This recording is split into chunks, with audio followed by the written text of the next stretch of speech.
Donc, aujourd'hui, le rapport qu'on a publié là, à l'IRSST comporte 2 portions. Donc, il y a la portion, quantitative et la portion avec des données qualitatives. Puis aujourd'hui, je vais vous présenter la portion quantitative là, qui a récemment fait l'objet également là, d'une, publication dans le journal PLOS ONE, en open access. Donc, vous auriez accès, à la fin de la conférence là, si vous voulez, en savoir davantage.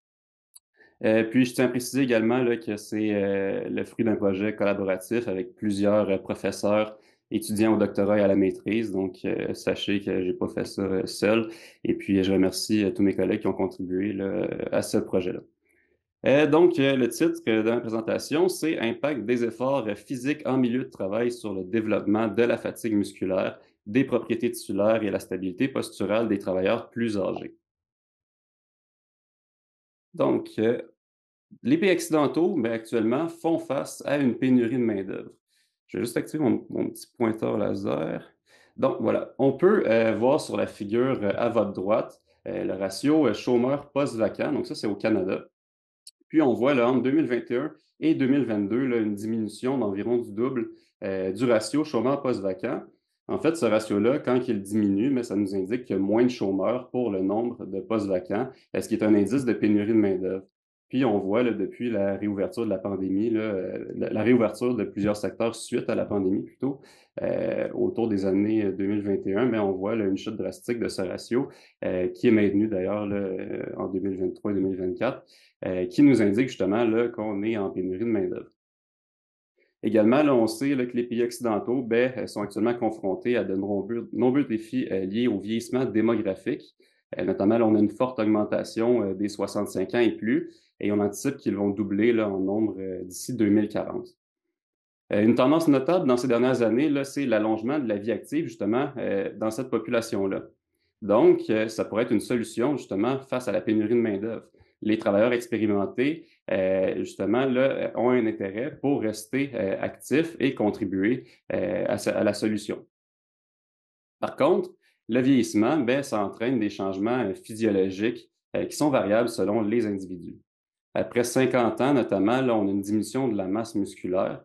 Donc, encore à votre droite, là, une figure. Ici, on a une tranche transversale d'une cuisse, le quadriceps en avant, et puis les ischio-jambiers en arrière. Donc, c'est une image par résonance magnétique.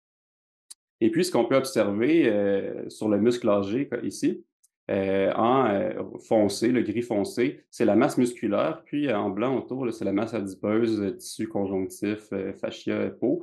Et puis, ce qu'on voit, c'est une nette diminution dans le volume de la masse musculaire. Donc ici, on est au niveau de la cuisse, mais c'est également le cas au niveau des muscles lombaires.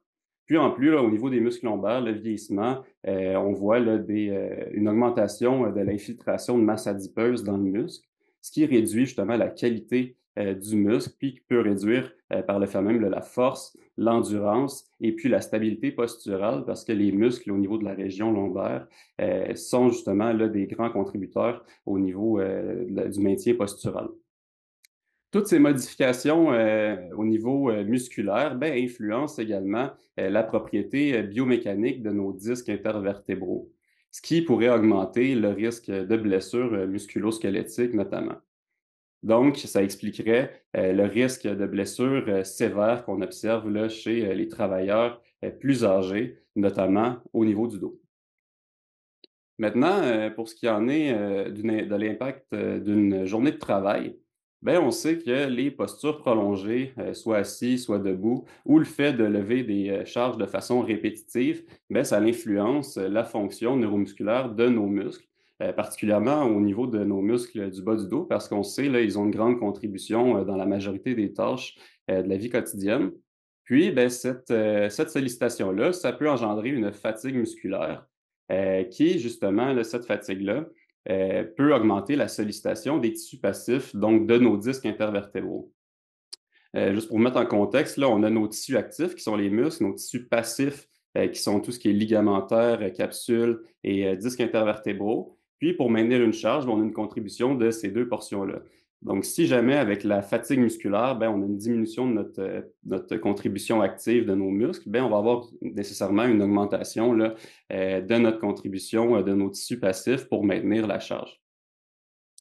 Donc, ici, sur la figure, encore une fois à votre droite, on voit différents niveaux de pression, des comparatifs avec des objets de la vie quotidienne comme un pneu de voiture. Ici, c'est en mégapascal, les pressions. Un pneu de vélo de route. Puis, ce qu'on voit, c'est différentes études qui ont montré, qui ont étudié en fait là, la pression intra-discale, donc dans les disques intervertébraux. Puis, ce qu'on voit, ben, dans une position allongée, la pression à l'intérieur des disques, elle est en deçà de celle d'un pneu de voiture. Par contre, dans des positions debout et assis, ben là, on se trouve entre la pression d'un pneu de voiture et d'un pneu de vélo de route. Et puis, il y a même d'autres études qui ont montré que dans ces mêmes postures, on avait une pression au-delà de celle d'un pneu de vélo de route. Donc, sur le long terme, dans un maintien des postures prolongées, ben, cette augmentation de pression-là dans nos disques peuvent jouer sur l'intégrité justement là, de la structure puis de l'unité vertébrale en soi.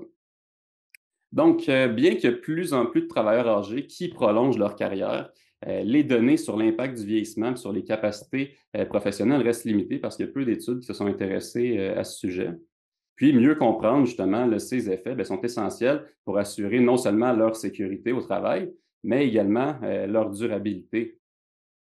Donc, l'objectif de notre étude, c'était de déterminer l'impact des efforts physiques quotidiens liés au travail sur l'endurance, la fatigue musculaire de nos muscles lombaires, les propriétés des disques intervertébraux et la stabilité posturale chez les travailleurs âgés, puis de comparer ces impacts à ceux observés chez les travailleurs plus jeunes. Donc, l'hypothèse était que pour une charge de travail similaire, ben, les travailleurs plus âgés subiraient des modifications physiologiques et biomécaniques qui sont plus importantes au cours d'une journée de travail par rapport à leurs homologues plus jeunes, ce qui pourrait les exposer là, à un risque accru de blessures musculo-squelettiques. Donc, au niveau de la méthode, on a recruté deux groupes de travailleurs, des travailleurs âgés de 50 ans et plus, on en a recruté 20, puis également 20 travailleurs jeunes de 50 ans et moins. Pourquoi 50 ans? Parce que la majorité des changements au niveau du vieillissement s'accentue après 50 ans. Au niveau de nos critères, on a demandé à nos participants de travailler au moins la moitié d'une journée en position debout. Donc, on avait majoritairement des travailleurs qui sont manuels ou des enseignants parce qu'on voulait que la journée de travail ben, vienne solliciter nos muscles, justement, nos muscles lombaires pour induire une fatigue. Également, on a demandé à nos participants de ne pas avoir de douleurs musculo-squelettiques au moment du test pour vraiment isoler l'effet du vieillissement sans facteurs confondants comme la douleur ou les blessures, tout autre problème musculo-squelettique. Donc, au niveau de la procédure générale de l'étude, juste avant la journée de travail, ils sont présentés au laboratoire de neuromécanique. On a évalué la hauteur de nos disques intervertébraux à l'aide d'un stadiomètre, comme on peut voir ici. On va en parler tantôt. On a également évalué l'endurance et la fatigue des muscles érecteurs du rachis, donc c'est des muscles dans la région lombaire, les principaux extenseurs du tronc, donc extenseurs lombaires. Puis, on a mesuré là, sur une position comme c'est ici, un Sorensen à 45 degrés, et on a mesuré notamment la force à l'aide d'une jauge de force. Et puis, plusieurs positions, trois positions en fait, là, sur une plateforme de force pour évaluer la stabilité posturale. Ensuite, bon, ils ont fait leur journée de travail comme d'habitude. Par contre, ils devaient porter là, un accéléromètre pour quantifier justement là, la dépense énergétique là, tout au long de la journée de travail pour justement là, s'assurer que notre groupe de travailleurs âgés, notre groupe de travailleurs plus jeunes avait la même charge de travail au cours de la journée. Après la journée de travail, donc directement après, dans les 30 minutes suivantes, ils venaient au laboratoire et on refaisait la même batterie de tests qu'initialement. Donc, on va passer, c'est bien important là, de passer quelques minutes sur chaque test de méthodologie pour bien comprendre les résultats par la suite.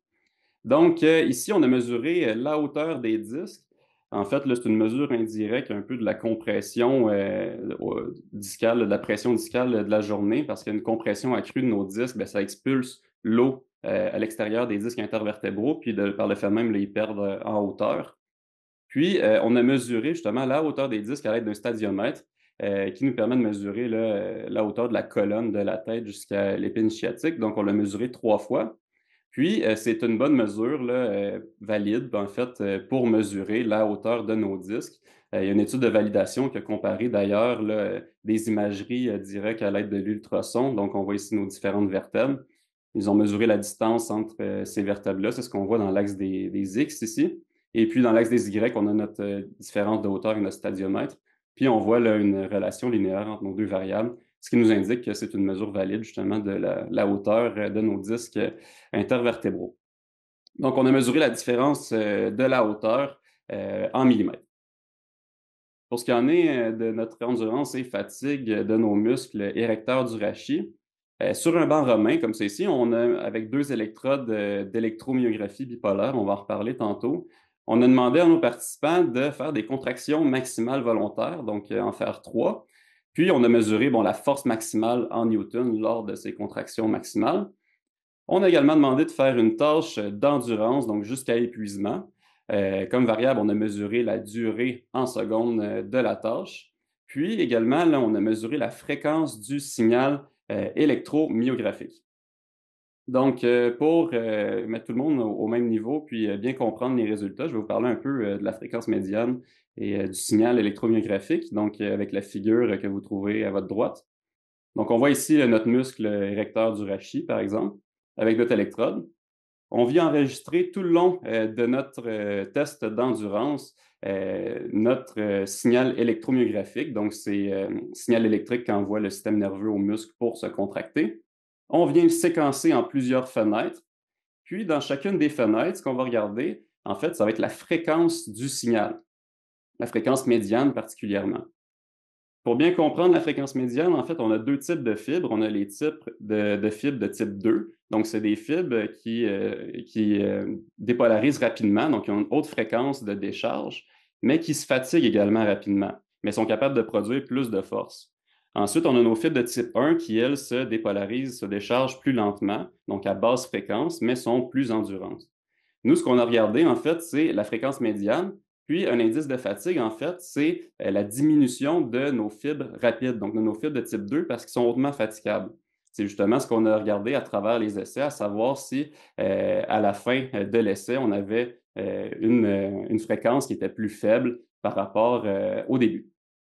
Donc, on a regardé, premièrement, comme variable, la fréquence médiane tout le long du signal. Puis ensuite, on a fait une pente de fréquence médiane, comme on peut voir ici sur notre graphique. Puis on a mesuré la pente là, de cette fréquence-là.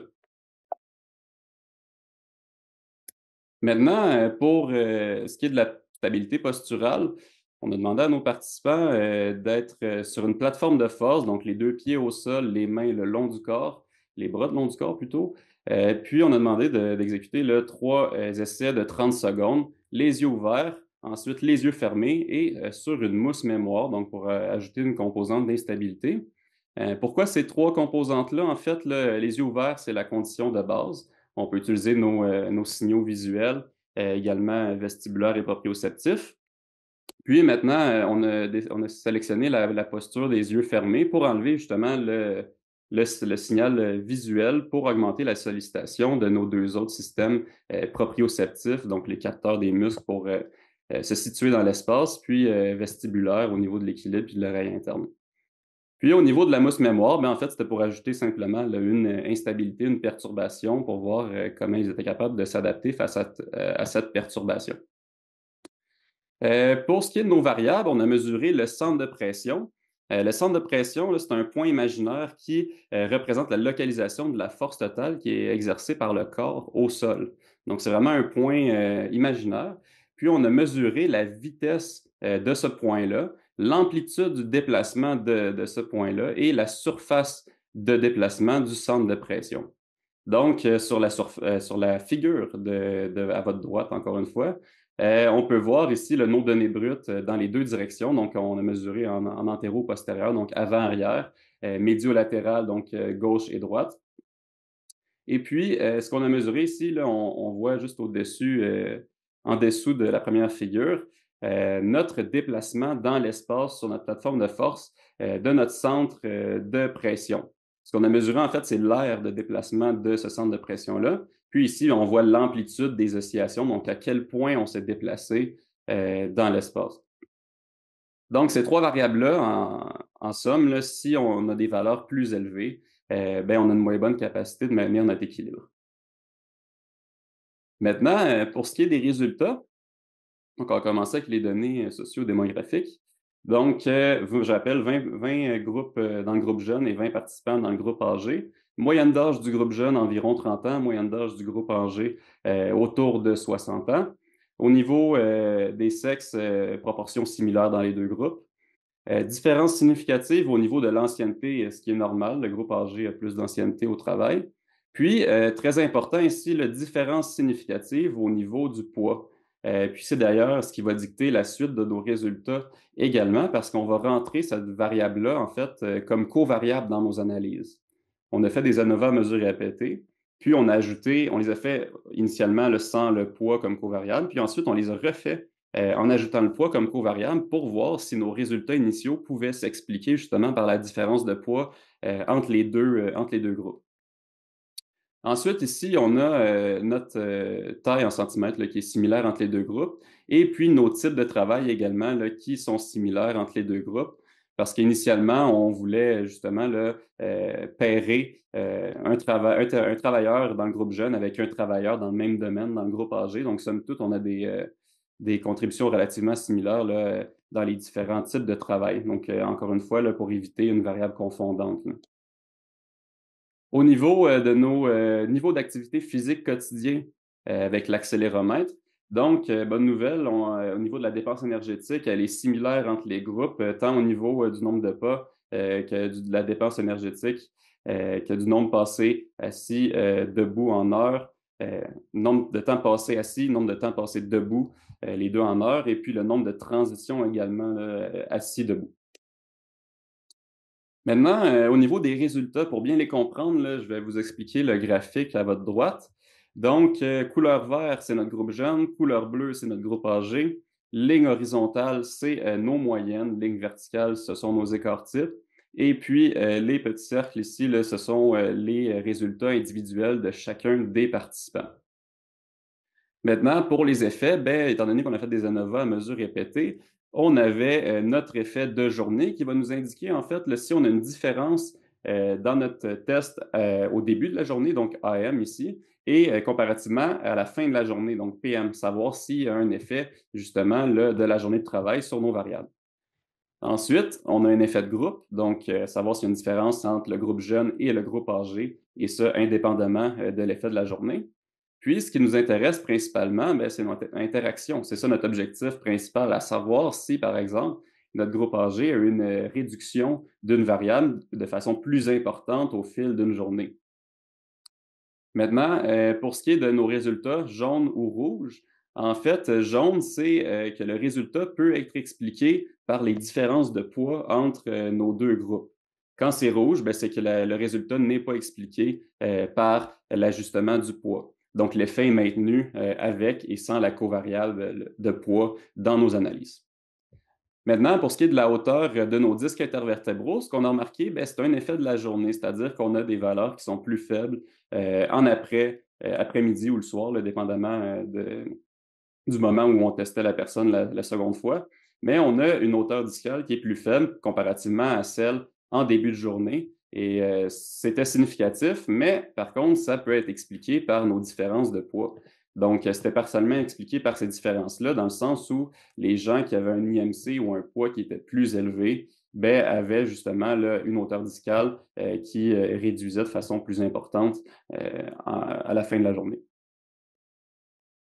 Maintenant, au niveau, de la fatigue musculaire, on va commencer avec la contraction maximale volontaire. Encore une fois, on a un effet, principal de la journée, donc on a des valeurs de contraction maximale qui sont moins élevées, à la fin de la journée comparativement au début de la journée, qui peuvent être partiellement expliquées, par nos différences de poids. Par contre, on a également un effet de groupe, donc notre groupe plus âgé a des valeurs de contraction maximale volontaire moins élevées, que notre groupe jeune, qui n'est pas expliqué par nos différences, de poids entre les 2 groupes. Toujours pas d'effet d'interaction. Maintenant au niveau du temps d'endurance, ce qu'on a trouvé, c'est encore une fois une diminution du temps d'endurance, à la fin de la journée comparativement au début, qui peut être expliquée encore une fois là, par nos différences de poids. Puis également, pas d'effet de groupe significatif ni d'interaction dans ce cas-là. Pour nos résultats, au niveau de la fatigue musculaire, mais de la pente de la fréquence médiane, et la fréquence médiane, ben, on n'a pas vu d'effet significatif, que ce soit pour, l'effet de la journée, l'effet de groupe ou d'interaction. C'est ça, et ni pour la fréquence médiane. Encore une fois, là, aucun, effet significatif, pour chacune de nos effets. Pour ce qui est, de la posture, ici, je présente seulement là, l'effet de groupe de la journée des interactions comme les autres variables précédentes, mais dans l'article, on a également comparé là, les différentes postures entre elles. Puis, sans surprise, ben, ce qu'on a montré en règle générale, là, c'est que les conditions posturales plus exigeantes ont entraîné des valeurs qui sont significativement plus élevées. Dans le sens où, lorsqu'on a les yeux fermés, ben, on a un moins bon équilibre que lorsqu'on a les yeux ouverts, ce qui n'est pas surprenant. Mais ici, j'ai évité d'ajouter les valeurs là, pour éviter de surcharger, la diapositive. Donc maintenant, au niveau de nos effets de groupe, ben, le groupe âgé a présenté une vitesse en antéro-postérieur, donc avant-arrière, du centre de pression et puis, une amplitude, des oscillations qui est plus élevée par rapport au groupe jeune, mais qui encore une fois peut être partiellement expliquée par les différences de poids entre nos 2 groupes. Puis, on a également observé là, une vitesse, de notre centre de pression plus élevée le matin, qu'à la fin, de la journée de travail. Donc, notre hypothèse initiale, c'était que pour une charge de travail, similaire, ben, les travailleurs plus âgés subiraient des modifications physiologiques et biomécaniques plus marquées. Par contre, nos résultats, ben, ils n'ont pas confirmé cette hypothèse là, parce qu'on n'a trouvé aucune interaction significative entre l'âge et le moment de la journée. L'ajout du poids des participants également comme covariable ont éliminé la majorité des différences observées. Donc, ça suggère que chez les travailleurs âgés, ben, le maintien d'un niveau d'activité physique au travail pourrait justement là, atténuer le déclin de la force, de l'endurance, puis de tous les changements là, associés au vieillissement. Je vous présente ici une figure là, poussée à l'extrême d'une, encore une fois, là, une cuisse en tranche transversale avec une imagerie à résonance magnétique d'un triathlète de 40 ans, comparativement à un homme sédentaire de 74 ans et un triathlète de 74 ans. Donc, ce qu'on peut observer, en fait, c'est que le maintien d'un haut niveau d'activité physique, ben, on est capable de maintenir notre masse musculaire conformément. Donc, c'est notre hypothèse pour expliquer là, le non-changement là, puis, entre nos deux groupes de participants. Donc, nos résultats suggèrent justement que l'impact d'une journée de travail chez nos travailleurs âgés dépend davantage de leurs conditions physiques, qu'on a mesurées indirectement là, avec le poids, que leur âge. Puis, les travailleurs plus âgés, ben, en fait, n'ont pas besoin là, d'être traités différemment des travailleurs plus jeunes, à condition là, que les employeurs soient conscients qu'il peut y avoir quand même une réduction là, de certaines capacités physiques. Dans notre cas, on a vu une diminution de la force maximale là, qui n'était pas expliquée par une différence dans le poids. Donc, sur ça, ben, je vous remercie pour votre écoute. Puis également, merci à tous les membres de l'équipe qui ont pris part à cette recherche.